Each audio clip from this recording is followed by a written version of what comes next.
என் கல்யாண பட்டுப்புடவை கடிகாரம் காலை 11 மணி என்று ஞாபகப்படுத்தியது. சோஃபாவில் அமர்ந்து டிவி பார்த்து கொண்டிருந்த மரகதுக்கு சுயநினைவு திரும்பியது போல உடம்பு ஒரு ஆட்டமாடியது. ஐயோ, மதிய சாப்பாட்டுக்கு ஒரு வேளையே செய்யவில்லை, என்ன இப்படி மெய்மறந்து டிவி பார்த்துட்டேன் என்று தன்னைத்தானே நொந்து கொண்டு டிவியை ஆஃப் பண்ண டிவி ரிமோட்டை தேடினாள். டிஸ்கவரி சேனலில் சர்க்கஸ் பற்றி டாக்குமெண்ட்ரி காமித்து கொண்டிருந்தார்கள். சர்க்கஸ் பார்க்க யாருக்கு தான் பிடிக்காது? பார்த்ததில் நேரம் போனதே தெரியவில்லை. நமக்கு உட்காந்தா எந்திரிக்க முடியல, எந்திரிச்சா உட்கார முடியல. ஆனால் சர்க்கஸில் எப்படி பறந்து பறந்து சாகசம் பண்ணுறாங்களோ என்ற வியப்புடன் இருந்த மரகத்துக்கு திடீரென மனதில் ஒரு அனுதாப உணர்வு. சே, பொழப்புக்காக இவ்வளோ ரிஸ்க் எடுத்து கஷ்டப்படுறாங்களே, பணம் சம்பாதிக்க எவ்வளோ கஷ்டப்பட வேண்டியிருக்கு என்று வருத்தமாக இருந்தது. ரிமோட்டை தேடி டிவியை அணைத்தாள்.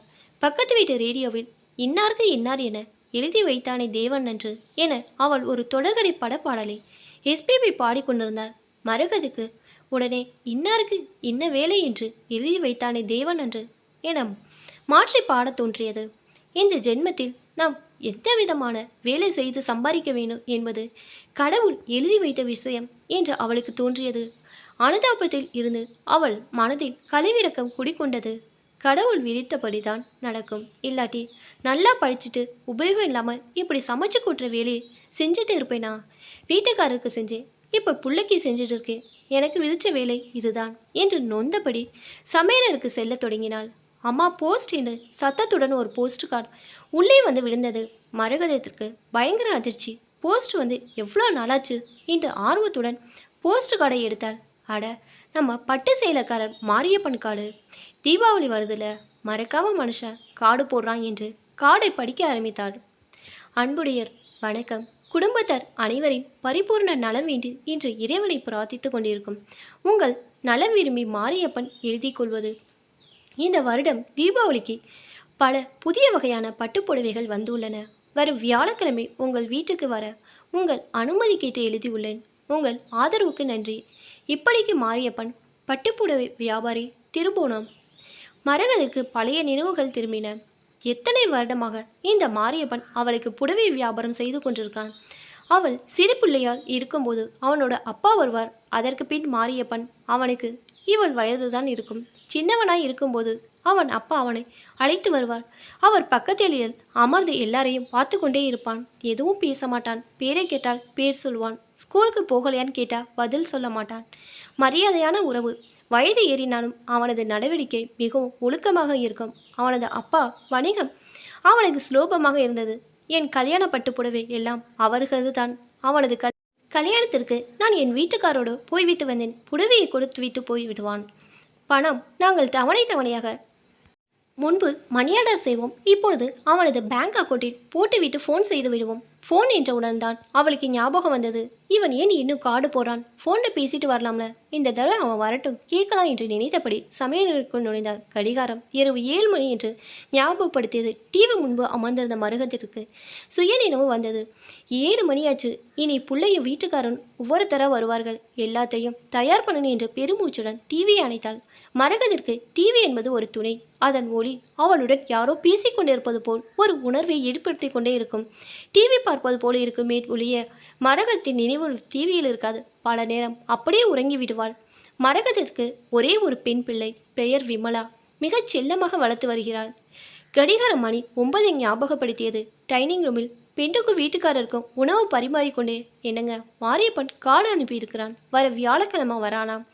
ரொட்டீனாக தீபாவளிக்கு நடக்கிறது தானே, உனக்கு எவ்வளோ வேணுமோ அதை நல்ல காஸ்ட்லியாக வாங்கிக்கோ. என்ன புடவை கொண்டு வரான்னு தெரியல. இந்த தடவை விமலாவுக்கு ஒரு நல்ல புடவை வாங்கணும். மம்மி, என்னைய இந்த ஆட்டத்துக்கு சேர்க்காத. நீ வாங்குறதெல்லாம் ஓல்டு ஃபேஷன். எனக்கெல்லாம் ஆன்லைன் ஷாப்பிங் வந்துருச்சு.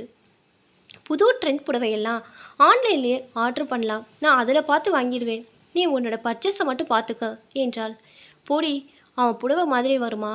இப்போ நான் கட்டியிருக்கிறேனே, இது எப்போ வாங்கினா தெரியுமா? இன்னும் புதுசு மாதிரி இருக்குது. அது சரிதான், ஆனால் எல்லாம் கர்நாடகமாக இருக்குது. அப்படி இல்லடி, அவனும் புதுசாக கொண்டு வரான்.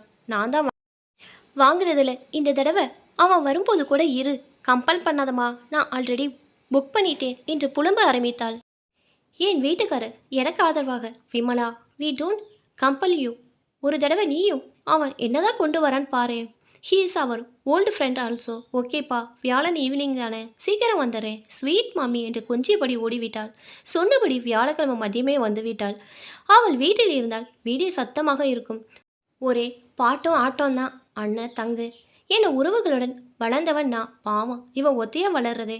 அம்மா அப்பா பாசம் என்பது வேறு, சகோதர பாசம் வேறு. அதை உணர வழிவகை இல்லாமல் செய்த பாவம் எங்களை சும்மா விடாது என்று கவலையோடு அவளை பார்த்து கொண்டேனேன். வாட் மம்மி ஸ்டாரிங் மீ, என்னை முறைச்சு பார்த்துக்கிட்டே இருக்க உன் ஃப்ரெண்டு வரான்னு சந்தோஷமா? சேச்சா ஏண்டி, நீ உன் கூட அண்ணன் தம்பி அக்கா தங்க இல்லைன்னு கவலைப்படுவியா? சம்டைம்ஸ். பட் நாங்கள் எல்லாம் ப்ராக்டிக்கல். எதுக்கு கவலைப்படணும்? கவலைப்பட வேண்டிய ஆள் நீங்கள் தான். ஏன் இப்படி திடீர்னு கேட்குற? எதுவும் பெற்றுக்க போறியா? பொடி லூசு, உன்கிட்ட கேட்டேன் பாரு. திட்டிக் கொண்டே இருக்கும்போது வாசலை காலிங் பெல் ஓசை. மம்மி உன் ஃப்ரெண்ட் ஆகையா என்றபடி வாசலை திறந்து வாங்க அங்கிள் என்றாள். தலையில் வேஷ்டியால் கட்டப்பட்ட துணி மூட்டையுடன் உள்ளே நுழைந்தான். கூட 2 பையுடன் இன்னொரு பையன். டீப்பாயில் தலை பாரத்தை இறக்கி வைத்துவிட்டு, வணக்கம்மா, ஐயா நல்லா இருக்காராம்மா, பாப்பா சௌக்கியமா என்றான். நல்ல சௌக்கியம், உட்கார் மாரியப்பா. யார் இது, உன் பையனா? இப்போதான் முத கூட்டிகிட்டு வர. என்னப்பா பண்ணுற? பேர் என்ன? குமார் ஆண்டி. இன்ஜினியரிங் முடிச்சுட்டு அப்பா கூட பிஸ்னஸில் இருக்கேன். வாட், இன்ஜினியரிங் முடிச்சுட்டு பிஸ்னஸா? வாட் அங்கிள், வேலைக்கு அனுப்பலையா?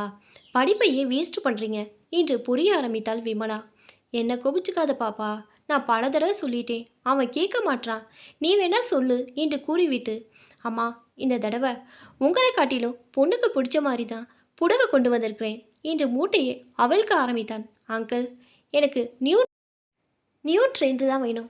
அப்பா அம்மா சொல்கிறாங்களே தான் இந்த புடவை பார்க்குறேன்னு சொல்லிக்கொண்டே இருக்கும்போது மீண்டும் வாசலி காலிங் பெல். ஒரு பார்சல் வந்திருக்கு என்று ஒரு ஆள் கொடுத்து விட்டு சென்றார். என்னடி ஆர்டர் பண்ணியிருக்க? இந்த கணம் கணக்குது. 2 நாளைக்கு முன்னாடி ஆன்லைனில் ஒரு பொட்டிக்கில் புடவை ஆர்டர் பண்ணேன். இந்த நேரம் பார்த்து வந்திருக்கு என்றபடி பார்சலை வாங்கி கொண்டு உள்ளே போய்விட்டாள். மரகதற்கு மாரியப்பன் முகத்தை பார்க்க சங்கடம். இந்த காலத்து பிள்ளைங்க டேஸ்டே வேற மாரியப்பா, நீ புடவையை காட்டு என்றாள். பரவாயில்லம்மா, இந்த புடவை பாப்பாவுக்கு கண்டிப்பாக நல்லாயிருக்கும் என்று ஒரு புடவையை காட்டினான். மிக அழகாக இருந்தது. அம்மா uncle how this my selection என்றபடி விமலா புடவையை உடம்பு மேலே போத்தியபடி வந்தாள். மரகதம் தன் கையில் இருந்த புடவையும் அவள் புடவையும் பார்த்தாள். இரண்டும் ஒரே மாதிரி இருந்தது. ஏண்டி, இந்த புடவை தானே மாரியப்பனும் கொண்டு வந்திருக்கான். என்னவோ புதுசாக எதையோ வாங்கின மாதிரி பந்தா பண்ணுற. அதுவரை அமைதியாக இருந்த குமார் விமலாவை பார்த்து, சிஸ்டர் அந்த புடவை வந்த பார்சல் கவரை காட்டுங்க என்றான். அதை பார்த்துவிட்டு, சிஸ்டர் இந்த புடவையும் எங்களது தான். என் படிப்பு வேஸ்ட் ஆகுதுன்னு சொன்னீங்க. வேஸ்ட் ஆகலை சிஸ்டர், இப்போ இருக்கிற ட்ரெண்டுக்கு ஏற்ற மாதிரி ஆன்லைன் பிஸ்னஸ் பண்ணிக்கிட்டு இருக்கேன். அப்பா பாவம் ஓல்டு ஸ்டைலில் எவ்வளோ நாள் பிஸ்னஸ் பண்ணுவார். அதனால் தான் என் மூளையை யூஸ் பண்ணி மாடர்ன் ட்ரெண்டுக்கு ஏற்ற மாதிரி பிஸ்னஸ் பண்ணுறேன்.